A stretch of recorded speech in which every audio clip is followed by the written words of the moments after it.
Golden years. Golden years అంటే old age, ముఖ్యంగా leisure years in your later life. అదే మీరు ఎంప్లాయ్మెంట్ నుండి రిటైర్ అయిన తర్వాత, లేదా ఇంకా చాలు పని చేయవలసిన అవసరం లేదని, లేదా వయస్సు ఆరోగ్యం సహకరించని, సంపాదన ఆపిన తర్వాత లైఫ్. ఇది ఒక అద్భుతమైన లైఫ్. మీకు ఏ రకమైన బాధ్యతలు ఉండవు, ఏ రకమైన ఒత్తిడి ఉండదు, మీరు పై అధికారులు భయపడవలసిన అవసరం అసలే ఉండదు, టైంతో పాటు పరిగెత్తే షెడ్యూల్ చేసుకోవాల్సిన అవసరం ఉండదు. మీరు జీవితంలో అనేక ఫ్యామిలీ ఫంక్షన్స్ స్కిప్ చేయవలసిన అవసరం ఉండి ఉండవచ్చు. ఇప్పుడు ఆ అవసరం కూడా లేదు. తీర్థయాత్రలకు మీరు అనుకున్న వెంటనే ప్లాన్ చేసుకునే అవకాశం. ఇలా చెప్పుకుంటూ పోతే ఎంత సమయమైనా చెప్పగలం. అంత మంచి సమయం ఆ రిటైర్మెంట్ సమయం. కానీ ఆ జీవితం నిజంగా మీరు గోల్డెన్ ఇయర్స్గా మార్చుకున్నారా? ఒక US American bureau of labour చేసిన సర్వే మనలను కనువిప్పు కలిగించే వాస్తవాలను బయటపెట్టింది. ఆ సర్వే అవుట్కమ్ వివరంగా తెలియజేస్తాను. ఈ వీడియో మిస్ అవ్వకుండా చివరి వరకు చూడండి. నమస్తే, I'm Shaikh Fakruddin, certified financial planner, retired assistant general manager of State Bank of India. Welcome to self mastery channel, health and wealth. ఆ స్టడీ యొక్క సారాంశాన్ని నేను మీకు తెలియజేసే ప్రయత్నం చేస్తాను. అది 25 ఇయర్స్లో అందరూ పనిచేయడం స్టార్ట్ చేశారు. వాళ్ళు 65 ఇయర్స్ వచ్చేసరికి ఎవరెక్కడున్నారు అనేది ఆ స్టడీ యొక్క సారాంశం. అందులో సపోజ్ 100 మందిని మనం తీసుకుంటే ఒక్కరు మాత్రమే, అంటే 1% ఆఫ్ ద పీపుల్ మాత్రమే వెల్ ఆఫ్, రిచ్, వాళ్ళకి ఏ రకమైన ఇది లేకుండా, లోటుపాటు లేకుండా ఉండగలుగుతున్నారు.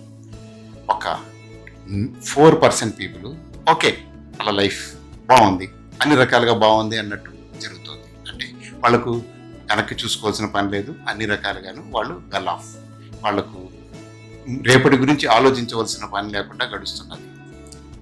ఒక 23% of the people still need to work, అంటే వాళ్ళు పని చెయ్యందే గడవని రోజుల్లోనే ఉన్నారు. అంటే దాదాపుగా 1/4 of the people still they need to work, అంటే వాళ్ళు రిటైర్ అయ్యి ప్రశాంతమైన జీవితం గడపడానికి వీలు లేని పరిస్థితుల్లో ఇంకా వాళ్ళు వాళ్ళ ఫ్యామిలీని లీడ్ చేయడానికి కష్టపడి పని చేస్తూనే ఉన్నారు వాళ్ళ పద్ధతుల్లో. ఇకపోతే 9% మంది ఆల్రెడీ అప్పటికే చనిపోయారు. ఇంకపోతే 63% people either depending on their children or depending on the charities, అంటే గవర్నమెంట్స్ కానీ, లేకపోతే ఇంకా సోషల్ వర్కర్స్ కానీ, సోషల్ సర్వీస్ చేయించే గవర్నమెంట్ డిపార్ట్మెంట్కి ఆధారాల మీద ఆధారపడి ఇంకా 63% మంది, అంటే ప్రతి 100 మందిలో 63% మంది వీళ్ళ మీద ఆధారపడ్డారు. అంటే వాళ్ళు ఇంత యాక్చువల్గా మన రిలేషన్స్ కానీ ఏవైనా కానీ ఎప్పుడు బాగుంటాయంటే మనం ఇండిపెండెంట్గా మనకు కావలసినవని మనమే ఏర్పరచుకునే అప్పుడే మనం అన్ని రకాలుగా కాన్ఫిడెంట్గా బతుకుతాం, బాగుంటుంది. కానీ ఎప్పుడైతే మనం ఎవరి మీదైనా సరే ఆధారపడవలసిన అవసరం వస్తే మన విలువ తగ్గిపోతూ ఉంటుంది. దానివల్ల మనం ఫేస్ చేసే ప్రాబ్లమ్స్ అన్నీ ఇన్ని కాదు. వీటి నుంచి బయటపడాలి అంటే మీరు ఎక్కడ ఉండాలి అనుకుంటే మీరు ఈరోజే ప్లాన్ చేసుకోవాలి. అది ప్లాన్ చేసుకోవడానికి మీరు 1%లో ఉంటారా, 4%లో ఉంటారా, ఆర్ 63%లో ఉంటారా, ఆర్ 23%లో ఉంటారా, ఇట్ ఇస్ లెఫ్ట్ యూ.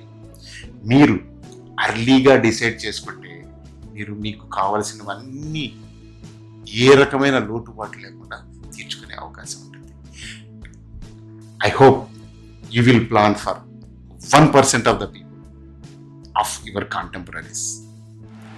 ఇది అమెరికాకు చెందింది, మనకేంటి సంబంధం అని కొట్టిపారేయకండి. మన వాస్తవ విషయాలు కూడా ఇంచుమించు అదే రిజల్ట్ ఇస్తాయి. ఈ సర్వే రిజల్ట్ నిశ్చితంగా పరిశీలించి చూడండి. మీరు ఎక్కడ ఉన్నారు, ఎక్కడ ఉండాలనుకుంటున్నారు, ఎక్కడ ఉండబోతున్నారు దీన్ని తెలుసుకోవడానికి మీ ఫైనాన్షియల్ అడ్వైజర్ని సంప్రదించండి. తెలుసుకున్న వారిలో తెలియకుండానే ఏమీ చేయాలనే మార్పులు స్వతహాగానే వస్తాయి.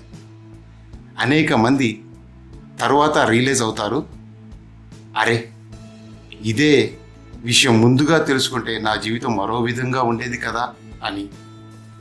మీ రిటైర్మెంట్ లైఫ్ గురించి మరింత తెలుసుకోవాలంటే ఇక్కడ పైన కనబడుతున్న వాట్సాప్ నంబర్కు మిస్డ్ కాల్ చేయండి.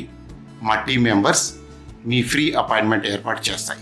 ప్రశాంతమైన ఓ బ్లూ ప్రింట్ మీ చేతిలో పెట్టుకొని ఆ వైపుకు అడుగులు వేయండి. Thank you for watching. జై హింద్, జై భారత్.